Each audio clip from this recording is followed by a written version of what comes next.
Hi hello friends, എല്ലാ കൂട്ടുകാർക്കും ഇന്നത്തെ എപ്പിസോഡിലേക്ക് സ്വാഗതം.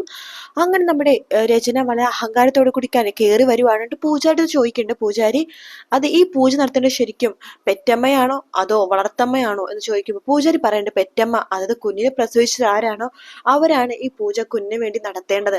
കേട്ടല്ലോ നീ, ഇനി അവിടെ നിന്ന് എഴുന്നേറ്റ് പോടി, ഈ എന്തിനാണ് അവിടെ ഒട്ടിപ്പിടിച്ചിരിക്കുന്നത്, എഴുന്നേറ്റ് പോവാനല്ലേ നിന്റെ അടുത്ത് പറഞ്ഞത് എന്ന് പറയുമ്പോൾ ഉഷിത കുറച്ചൊരു അനങ്ങാണ്ടിരിക്കുകയാണ്. ശേഷം പിന്നെ രചന പറഞ്ഞിട്ട്, നീ പോകുന്നുണ്ടോ അതിനെ വലിച്ചടിച്ച് പുറത്തേക്ക് ഇടണോ എന്ന് പറയുമ്പോഴേക്കും ഇഷിത പതുക്കെ എഴുന്നേക്കാൻ പോകുമ്പോഴേക്കും മഹേഷ് ഇഷിതയുടെ കയ്യിൽ കയറി പിടിക്കുകയാണ്.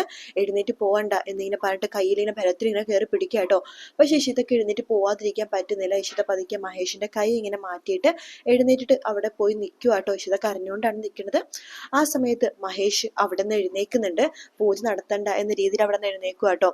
ആ സമയത്ത് പെട്ടെന്ന് തന്നെ ഇഷിത സ്വപ്നവല്ലി പറയുന്നുണ്ട്, പൂജ നടത്തണ്ട, ഇവളല്ല ചിപ്പിയുടെ അമ്മ, ഇഷിതയാണ് ചിപ്പിയുടെ അമ്മ, ഇവളൊരിക്കലും ചിപ്പിയുടെ അമ്മ ആവുകയുമില്ല, അതുകൊണ്ട് ഈ പൂജ നടത്തണ്ട പൂജാരി എന്ന് സ്വപ്നവല്ലി പറയുമ്പോൾ പൂജാരി പറയുന്നുണ്ട്, ക്ഷമിക്കണം, എല്ലാവരും ക്ഷമിക്കണം, പൂജ തുടങ്ങിക്കഴിഞ്ഞു, മഹത്തായ പൂജയാണ്. ഈ പൂജ പകുതിക്ക് വെച്ച് നിർത്തുകയോ അല്ലെങ്കിൽ ഈ പൂജ പകുതിക്ക് വെച്ച് നിർത്തേണ്ട എന്തെങ്കിലും അവസരം വരികയോ ചെയ്തു കഴിഞ്ഞാൽ അത് ഈ ദോഷമെല്ലാം സംഭവിക്കുന്നത് ഈ കുഞ്ഞിനെ ആയിരിക്കും. മൃത്യുദോഷം വരെ സംഭവിക്കും. അതുകൊണ്ട് ഈ പൂജ തുടങ്ങി വെച്ചാൽ അത് അവസാനിപ്പിച്ചേ പറ്റൂ എന്ന് പറയാണ്. ആ സമയത്ത് രചന പുച്ഛത്തോടു കൂടി തന്നെ എല്ലാരും നോക്കി ഒന്ന് ചിരിക്കുക കേട്ടോ. മഹേഷിനാണെങ്കിൽ വേറെ അവസ്ഥയില്ലാത്തതുകൊണ്ട് അവിടെ തന്നെ ഇരിക്കുവാണ്. അങ്ങനെ പൂജ വീണ്ടും തുടങ്ങുവാണ്. പൂജാരി പറയുന്നുണ്ട്, ഇനി ആ കുങ്കുമം എടുത്തിട്ട് കുട്ടിയുടെ നെറ്റിയിലേക്ക് തൊട്ട് കൊടുത്തോളൂ എന്ന് പറയുമ്പോൾ നമ്മുടെ രചന ആ കുങ്കുമം എടുത്തിട്ട് നമ്മുടെ ചിപ്പിയുടെ നെറ്റിയിലേക്ക് തൊട്ട് കൊടുക്കുകയാണ്. അതിനുശേഷം പാദം, അതിൽ കാല് കഴുകാൻ പറയാണ്. അങ്ങനെ പാദം കഴുകി കൊടുക്കുന്നുണ്ട്. ശേഷം പാലെടുത്തിട്ട് തളിച്ചു കൊടുക്കാൻ വേണ്ടി പറയുമ്പോൾ പാലെടുത്ത് രചന തളിച്ചു കൊടുക്കുകയാണ്. ശേഷം പാല് കൊണ്ട് കാല് കഴുകി കൊടുക്കുന്നുണ്ട്. ഇതൊക്കെ ഇഷിത കണ്ടുകൊണ്ടിരിക്കട്ടോ. അവസാനം വഴിക്ക് ഇഷിതക്ക് പിടിച്ചു നിൽക്കാൻ പറ്റുന്നില്ല. ഇഷിത കരഞ്ഞുകൊണ്ട് റൂമിലേക്ക് ഓടിപ്പോവാണ്. ഓടിപ്പോയ ശേഷം കട്ടിലേക്ക് ഇരുന്നിട്ട് പൊട്ടി കരഞ്ഞുകൊണ്ടിരിക്കട്ടോ ഇഷിത. പ്രിയാമണിയും തൊട്ടു പിന്നാലെ വരുന്നുണ്ട്. ഇഷിത കരഞ്ഞോണ്ടിരിക്കുകയാണ്. പ്രിയാമണി, മോളെ കരയല്ലേ മോളെന്ന് പറയുമ്പോഴേക്കും, വേണ്ട അമ്മേ, ഞാൻ ആരാണമ്മേ, ചിപ്പിയുടെ അമ്മയാണോ അല്ല, ആയിയാണോ അല്ല, എനിക്കറിയില്ല അമ്മേ, ഇന്നലെ വരെ ചിപ്പിയുടെ അമ്മ ഞാനായിരുന്നു, പക്ഷെ ഇന്ന് ഈ പ്രപഞ്ചം തന്നെ ചിപ്പിയുടെ അമ്മ അവളെ ആക്കി. അവൾ എന്തുകൊണ്ട് ചിപ്പിയുടെ അമ്മയാക്കിയെന്ന് അറിയാവോ? അവളാ ചിപ്പിനെ പ്രസവിച്ചത്. എല്ലാ തരത്തിലും ചിപ്പിലെ അവകാശം അവൾക്ക് മാത്രമാ. ഇല്ല മോളെ, ഈ വീട്ടിലെല്ലാവരും നിന്നെയാ ചിപ്പിയുടെ അമ്മയായിട്ട് കാണുന്നത്. ആയിരിക്കാം, പക്ഷെ അത് പറച്ചിലിൽ കൂടെ മാത്രമാണമ്മേ. ഈ പ്രപഞ്ചത്തിലെ ഏറ്റവും വലുതെന്ന് പറഞ്ഞാൽ എല്ലാവർക്കും ഒരുപോലെയുള്ള ജീവിക്കാനുള്ള അവകാശമാണ്. എനിക്ക് ഇന്നലെ വരെ പ്രസവിക്കാനുള്ളത് ഒരു കുറവായിട്ട് തോന്നിയില്ല അമ്മേ, പക്ഷെ ഇന്ന് ഞാൻ വലിയൊരു കുറവായിട്ട് തോന്നുക. പ്രസവിക്കാൻ കഴിയാത്തൊരു സ്ത്രീ വലിയൊരു കുറവ് തന്നെയാണ് ഈ ലോകത്ത് എന്ന് പറയാണ്. അത് കേട്ടുകൊണ്ട് മഹേഷ് വാതിലിന്റെ പുറത്ത് നിൽക്കുന്നുണ്ട് കേട്ടോ. മഹേഷിന് അതൊക്കെ കേട്ട് വല്ലാത്ത വിഷമം തോന്നുവാണ്. അങ്ങനെ നിഷിത പറയുന്നുണ്ട്, എനിക്ക് പ്രസവിക്കാനുള്ള കഴിവില്ല, അമ്മയാവാനുള്ള കഴിവില്ല, എന്തിനാമേ ദൈവം എന്നെ സൃഷ്ടിച്ചത്? എല്ലാവർക്കും എപ്പോഴും കളിയാക്കാൻ വേണ്ടി ഒരു സൃഷ്ടി മാത്രമാണോ ഞാന്? എല്ലാവരും നോക്കിക്കാണുന്നത് എന്നെ പ്രസവിക്കാൻ കഴിയാത്തവളെന്നാണ്. ഇന്നലെ വരെ എനിക്കതൊരു കുറവായിട്ട് തോന്നിയില്ല, പക്ഷെ ഇന്ന് എനിക്കതൊരു കുറവായിട്ട് തന്നെയാമേ തോന്നുന്നത്. ഞാൻ വെറും ഒരു ജീവി, ഒരു പ്രസവിക്കാനും കുഞ്ഞ് വളർത്താനും കഴിയാത്ത ഒരു ജീവി. അയ്യോ മോളെ, നീ അങ്ങനെ പറയല്ലേ, നോക്ക്, ചിപ്പിയുടെ അമ്മ നീ തന്നെയാണ്, എല്ലാമേ ഞാനല്ല, അവളാ ആ രചന. അതുകൊണ്ടല്ലേ അവൾ ധൈര്യത്തിൽ കയറി വന്നത്. പൂജാരി പോലും പറഞ്ഞില്ലേ, പ്രസവിച്ച അവള് തന്നെയാണ് ചിപ്പിയുടെ അമ്മ എന്ന്. ആ അവകാശം അവക്ക് തന്നെയായിരിക്കും അമ്മേ, ഞാൻ ആരും അല്ലമ്മേ എന്നൊക്കെ പറഞ്ഞിട്ട് ഇഷിത കരഞ്ഞോണ്ടിരിക്കട്ടോ. ഇതൊക്കെ കേട്ട് മഹേഷിന് ആകെ വിഷമമാണ്. മഹേഷ് വാതിലിന്റെ പുറത്തുനിന്നിട്ട് കരഞ്ഞോണ്ട് അകത്ത് കയറി പോവാട്ടോ. മഹേഷ് ആണെങ്കിൽ ആലോചിച്ചുകൊണ്ടിരിക്കുകയാണ് ഇഷിത കരഞ്ഞതും ഇഷിത അവിടെ നിന്ന് എഴുന്നേറ്റ് പോയതൊക്കെ ആലോചിച്ച് മഹേഷിന്റെ വിഷമം കൊണ്ട് മഹേഷിന്റെ കണ്ണ് നിറഞ്ഞ് മഹേഷ് കരഞ്ഞുകൊണ്ടിരിക്കുന്ന സമയത്ത് സ്വപ്നയില് റൂമിലേക്ക് വരുന്നുണ്ട്. മോനെ എന്ന് പറയുമ്പോഴേക്കും ഇഷിത എഴുന്നേറ്റ് പോയത്, അമ്മ കണ്ടില്ലേ അമ്മേ? കണ്ടു മോനെ, എനിക്കും വല്ലാത്ത വിഷമമായി. അവൾ ആ പൂജ തുടങ്ങുന്ന സമയത്ത് തന്നെ കയറി വന്നു, അതുകൊണ്ട് പൂജ നിർത്താതിരിക്കാനും പറ്റിയില്ലല്ലോ മോനെ, അതുകൊണ്ടല്ലേ പൂജ നടത്തേണ്ടി വന്നത്.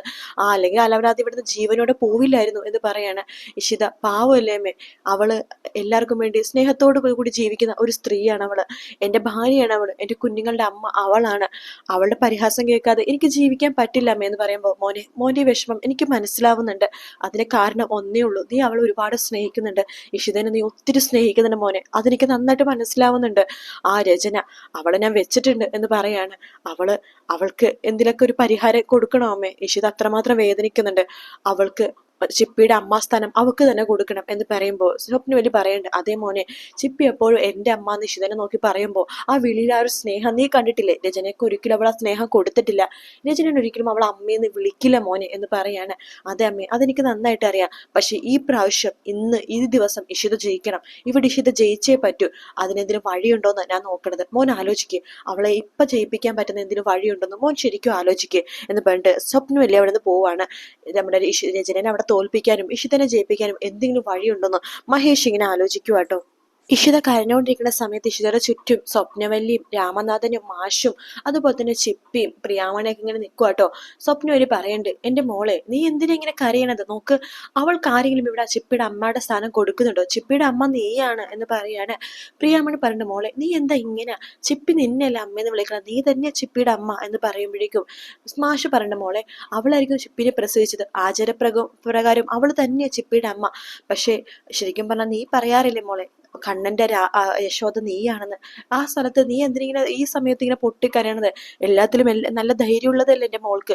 ഈ കാര്യത്തിൽ മാത്രം എൻ്റെ മോൾക്കൊരു ധൈര്യമില്ലാതെ പോയത് എന്നൊക്കെ പറഞ്ഞ് ചിപ്പിനെ ഇങ്ങനെ ഇഷിതേനെ ഇങ്ങനെ സമാധാനിപ്പിക്കാട്ടോ. ആ സമയത്ത് ചിപ്പി ഇഷിതനെ കെട്ടിപ്പിടിക്കുന്നുണ്ട്. ഇഷിതയാണ് എൻ്റെ അമ്മ, എൻ്റെ സ്വന്തം അമ്മ എന്ന് പറഞ്ഞിട്ട് ഇഷിതക്ക് ഉമ്മയൊക്കെ കൊടുത്തിട്ട് കെട്ടിപ്പിടിക്കട്ടെ നമ്മുടെ ചിപ്പി. ആ സമയത്ത് രാമനാഥൻ പറയണ്ട്, എന്തായാലും എല്ലാത്തിനും ഒരു പരിഹാരം ഉണ്ടാക്കണം എന്നൊക്കെ പറഞ്ഞുകൊണ്ടിരിക്കെ നമ്മുടെ മഹേഷ് അവിടേക്ക് കയറി വരുവാണ്. ശേഷം ഇഷിതയുടെ കൈ പിടിച്ച് ഇഷിതനെ അവിടെ നിന്ന് എഴുന്നേൽപ്പിക്കുകയാണ്. ശേഷം അടുത്ത കയ്യിൽ ചിപ്പിനെയും പിടിക്കുന്ന രണ്ടുപേരെ രണ്ട് കയ്യിൽ പിടിച്ചിട്ട് മഹേഷ് അവിടെ നിന്ന് പടി ഇറങ്ങുവാട്ടോ. അതിനുശേഷം കാണിക്കുന്നത് ആകാശിനെയാണ്. ആകാശ് ഫോണിൽ സംസാരിച്ചുകൊണ്ടിരിക്കുകയാണ്. ആകാശ് ഷെയർ പിൻവലിക്കുന്ന ഗ്രൂപ്പുകളെയൊക്കെ വിളിച്ചിട്ട്, ഷെയർ പിൻവലിക്കല്ലേ, ഒരു വീഴ്ച പറ്റി, ഒരു ചെറിയൊരു അബദ്ധം പറ്റി, ഒരാഴ്ച സമയം എന്താ, അതിനുള്ളിൽ ഞാൻ എല്ലാം ശരിയാക്കിക്കോളാം എന്നൊക്കെ സംസാരിക്കുകയാണ്. അതിനുശേഷം ഐജീനെ വിളിക്കുന്നുണ്ട്. സർ, ഒരു ചെറിയ അബദ്ധം പറ്റി, ഞാൻ മെയിൽ അയച്ചിരുന്നു. അതെ, ആ റിയൽ എസ്റ്റേറ്റ് ഗ്രൂപ്പ് 70 കോടിയാണ് സർ തട്ടിക്കൊണ്ടു പോയത്, ഒന്ന് കണ്ടുപിടിക്കണം എത്രയും പെട്ടെന്ന്. Okay sir, thank you so much sir എന്നൊക്കെ പറഞ്ഞിട്ട് ഫോം വെക്കുകയാണ്. ആ സമയത്ത് രചന അങ്ങോട്ടേക്ക് കാറിൽ വരുന്നുണ്ട് കേട്ടോ.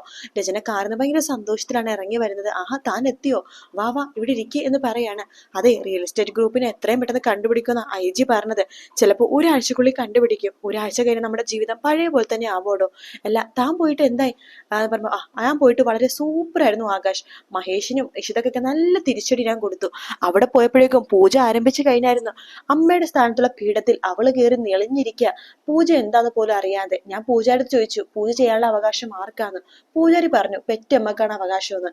അവളെ എഴുന്നേപ്പിച്ചിട്ട് ഞാൻ അവിടെ കയറിയിരുന്നു എന്ന് പറയാണ്. അതിനുശേഷം ആ നടന്ന സംഭവം ഒന്നും കൂടി വിവരിച്ചു കൊടുക്കാട്ടോ നമ്മുടെ ആകാശിന്റെ രചന. ആകാശിന് സന്തോഷാവാണ്. വെൽ ഡൺ രചന, വെൽ ഡൺ, നീ ചെയ്തത് എന്റെ അഭിമാനം കാത്തു രചന എന്നൊക്കെ പറഞ്ഞിട്ട് രചനനെ ഇങ്ങനെ പുകഴ്ത്തിക്കൊണ്ടിരിക്കുകയാണ്. ശേഷം ഇങ്ങനെ ഇരുന്ന് ആലോചിച്ചിരിക്കുന്നുണ്ട് കേട്ടോ. രചന, താൻ ബാക്കി പറയടോ, കേൾക്കാൻ തന്നെ എന്താ ഒരു സുഖം, ഭയങ്കര കാതിന് ഭയങ്കര ഇമ്പമുള്ള കാര്യങ്ങൾ. എടോ ബാക്കി പറ, പിന്നെ എന്ത് നടന്നു? പിന്നെ എന്ത് നടന്നു? മഹേഷ് അപ്പ തന്നെ അവിടെ നിന്ന് എഴുന്നേറ്റ് നിന്നപ്പോഴേക്കും സ്വപ്നവലിയുടെ പ്രസ്താവന, പൂജാരി അവകളെ പൂജ നിർത്തിവെക്കാൻ പറഞ്ഞു. പൂജാരി പറഞ്ഞു നിർത്തിവെക്കാൻ പറ്റില്ല, തുടങ്ങി വെച്ച് കഴിഞ്ഞു, ഇനി നിർത്താൻ പറ്റില്ലെന്ന് പൂജാരിയും അങ്ങോട്ട് പറഞ്ഞു. പിന്നെ വേറെ ആർക്കും ഒരു കുഴപ്പമില്ല, അവിടെ അങ്ങോട്ട് ഇരുന്നു. മഹേഷിന് ദേഷ്യം വന്നു. പിന്നെ ആ പൂജ ഞാൻ നന്നായിട്ട് ചെയ്തു. എന്റെ മോളുടെ കാലൊക്കെ കഴുകി പാദ പൂജ ചെയ്തു, അതുപോലെ തന്നെ നാരി പൂജ ചെയ്തു. നല്ല സന്തോഷമായിട്ട് ഞാൻ ഇങ്ങോട്ട് വന്നു എന്ന് പറയണം. ആഹാ, എന്താ ഒരു സുഖം, കേൾക്കാൻ തന്നെ എന്താ ഒരു രസം എന്ന് ആകാശ് പറയുമ്പോൾ, അതെ, അവളുടെ എഴുന്നേൽപ്പൊക്കെ ഒന്ന് കാണേണ്ടതായിരുന്നു. അവളങ്ങോട്ട് നെളിഞ്ഞിരുന്നതാ. മഹേഷിനും അവളുടെ മുഖത്തടി കൊടുത്ത പോലെയാണ് ആകാശ് എനിക്ക് തോന്നിയത്. വെൽ ഡൺ രചന, കേൾക്കാൻ തന്നെ നല്ല രസമുണ്ട്. അങ്ങനെ താൻ ജയിച്ചു അല്ലേ? അതെ, ഞാൻ ജയിച്ചു വന്നു ആകാശ് എന്ന് പറയാണ്. മതി രചന, എനിക്ക് ഈ വിജയം മതി, ഈ വിജയം മാത്രം മതി, താങ്ക് യു സോ മച്ച് രചന എന്ന് പറയാണ്. അപ്പോഴേക്കും രചനയുടെ ഫോൺ ബെല്ലടിക്കുക കേട്ടോ. രചന ഫോൺ എടുക്കുന്നുണ്ട്.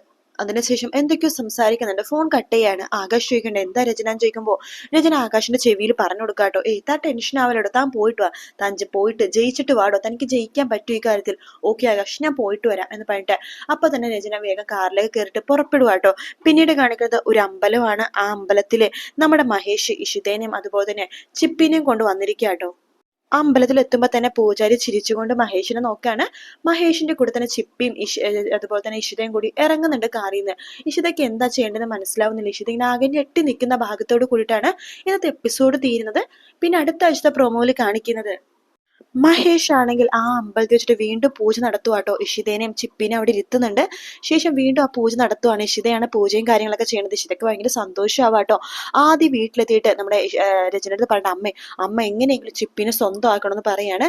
ഇഷിത ആ പൂജ നടന്ന് കഴിയുമ്പോൾ അമ്പലത്തിൽ എത്തുന്നത് രചന ആ പൂജ കഴിഞ്ഞിട്ടാണ് അമ്പലത്തിൽ എത്തുന്നത്. രചന പറയുന്നുണ്ട്, ചിപ്പി എന്റെ മോളാണ്, ഞാൻ അവളെ സ്വന്തമാക്കും, അവളുടെ അമ്മ ഞാനാണ് എന്ന് പറയുമ്പോൾ ഇഷിത ധൈര്യത്തോടെ പറയണില്ല, ഞാനാണ് അവളുടെ അമ്മ. ചിപ്പിനെ സ്വന്തമാക്കിയതുപോലെ തന്നെ ആദിനെ ഞാൻ സ്വന്തമാക്കോടി, എന്റെ മോനാണ് ആദ്യം ചിപ്പിയും എന്റെ കൂടെ വളരും എന്ന് പറയുമ്പോൾ രചന ആകെ നെട്ടി നിൽക്കുന്ന ഭാഗത്തോട് കൂട്ടാട്ടോ പ്രൊമോ തീരുന്നത്. വീഡിയോ ഇഷ്ടപ്പെടുകയാണെങ്കിൽ ലൈക്ക് ചെയ്യാനും സബ്സ്ക്രൈബ് ചെയ്യാനും കമന്റ് ചെയ്യാനും മറക്കല്ലേ. മറ്റൊരു വീഡിയോ കാണാം. Take care. Bye bye.